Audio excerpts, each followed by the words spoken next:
L1 point पर पहुंचाने और कक्षा में स्थापित करने की प्रक्रिया शुरू हो गई है। हेलो ऑर्बिट में आदित्य L1 को स्थापित किया जाएगा।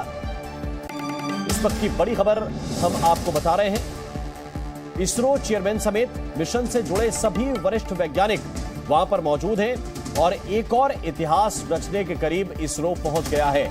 अंतरिक्ष में भारत की ये उपलब्धि है और बड़ी उपलब्धि है, क्योंकि अब भारत का सूर्ययान आदित्य L1 पॉइंट पर स्थापित होकर सूर्य की तपिश के बारे में और भी बहुत सी चीजें ऐसी हैं जिनके बारे में अध्ययन करेगा।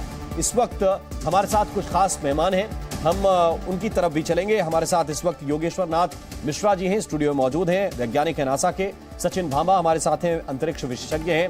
बहुत बहुत स्वागत आप दोनों का। प्रणय उपाध्याय लेकिन उससे पहले हमारे साथ जुड़े हुए हैं। प्रणय, ये प्रक्रिया शुरू हो गई है, इसरो की तरफ से क्या जानकारी है?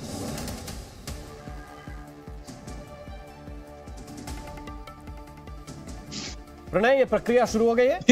जी बिल्कुल राम, मैं सबसे बड़ी खबर आपको बता दूं इस समय कि लैग्रेंज पॉइंट के ऊपर जो आदित्य L1 है उसे स्थापित करने की प्रक्रिया शुरू हो गई है। इसरो के अंदर जो इसरो का telemetry tracking and command centre है, वहां पर इसरो चेयरमैन समेत जो तमाम वरिष्ठ वैज्ञानिक है वो इस समय मौजूद हैं और ये प्रक्रिया शुरू कर दी गई है कुछ ही मिनट के अंदर। और मुझे लगता है कि जब हम बात कर रहे हैं, हो सकता है कि इसी समय में जो ऑफिशियल कंफर्मेशन है वो आ जाए। किसी भी क्षण वो ऑफिशियल कंफर्मेशन आ सकता है। जैसे ही एक बार इस चीज का कंफर्मेशन हो जाएगा कि जो हेलो ऑर्बिट इंसर्शन है वो कंप्लीट हो गया है, जो इग्निशंस हैं, जो इंजन हैं, उन्हें बंद कर दिया जाएगा और इसे स्थापित कर दिया जाएगा। और लंबे समय के लिए कहा जा सकता है कि भारत का जो सूर्य संधान है वो सफलता का एक नया मुकाम साबित होगा, क्योंकि धरती से 15 लाख किलोमीटर की दूर ये इसरो का सबसे लंबी दूरी का अब तक का अंतरिक्ष मिशन कहा जा सकता है। सूर्य के अध्ययन के लिहाज से तो ये महत्वपूर्ण है ही सही, लेकिन दुनिया की जो वैज्ञानिक उपलब्धियां हैं उनके लिहाज से भी कहा जा सकता है कि ये अब तक का सबसे आधुनिक मिशन है, क्योंकि इसमें बहुत सारी जो पेलोड्स हैं जिनको पहली बार उस लैग्रेंज पॉइंट के ऊपर भेजा गया है। और साथ ही ये इसकी स्थापना के बाद इसरो दुनिया की तीसरी स्पेस एजेंसी हो जाएगी जो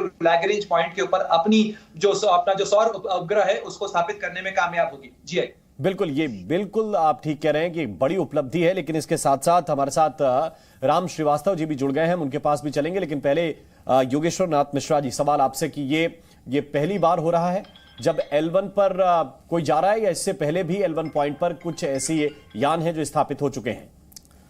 जी नहीं, ये पहली बार नहीं है। ये बेशक इंडिया का जब पहला मिशन है, बट इसके पहले जो नासा ने इस ESA के साथ, यूरोपियन स्पेस एजेंसी के साथ 2 ऐसे मिशन किए हैं जहां पे पहली बार L1 पे स्पेसक्राफ्ट को भेजा गया है। तो पहला जो था IC उसको बोलते हैं IC3, जो कि ESA और नासा का एक मिशन था, कोलैबोरेशन था। 1978 में उसको लॉन्च किया गया था। दूसरा मिशन जो है वो सोहो उसको बोलते हैं, जो कि सोलर ऑब्जर्वेटरी एक था जिसको नासा और इसरो ने ESA ने फिर से उसको वहां पे लॉन्च किया था। आई थिंक 2000 में किया था। तो ऑलरेडी L1 पे भेजा जा चुका है और वहां पे बहुत सारी स्टडी इन दोनों ने जाके की है इन स्पेसक्राफ्ट में। ठीक है, भामा साहब भी इस वक्त हमारे साथ जुड़े हुए। सचिन भामा साहब, कितनी बड़ी उपलब्धि है, क्योंकि बिल्कुल L1 पॉइंट पर जानकारी यह है कि आदित्य पहुंच चुका है। देखिए, पहले तो सबसे बड़ी बात है कि मैच्योरिटी का संकेत है। एक ऑब्जर्वेटरी का एक ऐसी जगह पे भेजना जहां पे भेजना उसको बड़ा डिफिकल्ट है, अपने आप में एक टेक्नोलॉजी की क्षमता तो दर्शाता ही है, लेकिन हम एक साइंस मिशन भेज रहे हैं। इससे कोई इकोनॉमिक्स डायरेक्टली जुड़ी नहीं है। एक साइंस मिशन भारत भेज रहा है। आप सोच सकते हैं कि जो चीजें आज तक हमने सूर्य के बारे में पता नहीं की हैं उनको जानने के लिए इस पे उपग्रह और इस पे इंस्ट्रूमेंट लगा करके इसको भेजा जा रहा है। तो विज्ञान, यानी दुनिया भर के विश्व के विज्ञान जो इस सूर्य को समझने में हमारे काम आएगा, उसमें भारत ने एक पहल की है और बहुत बड़ी उपलब्धि आज होने जा रही है, क्योंकि 15 लाख किलोमीटर दूर हम किसी चीज को कंट्रोल करके एक उसमें ऑर्बिट में इंसर्ट करने वाले हैं और फिर उसको हम स्टडी करने वाले हैं। हमारे सारे इंस्ट्रूमेंट्स वहां से काम करेंगे और हमें रेगुलर इंफॉर्मेशन देंगे। और बहुत सारे तो ऐसे विज्ञान हैं जो पहली बार विश्व के सामने आएंगे। सूरज हमें जिंदगी देता है, हर चीज जो भी हो रही है सूर्य पे हो रही है, और सूर्य पे ही नए एलिमेंट बने हैं, सूर्य पे ही हमें तापमान मिलता है, सूर्य से ही पृथ्वी को जीवन मिल रहा है। और जितनी भी गतिविधियां हमारी सैटेलाइट की चल रही हैं, हालांकि कोरोनल मास इजेक्शन या सोलर विंड उनके लिए हानिकारक भी है, लेकिन आइनोस्फीयर भी वही क्रिएट करता है। तो बहुत ही कॉम्प्लिकेटेड सिस्टम है।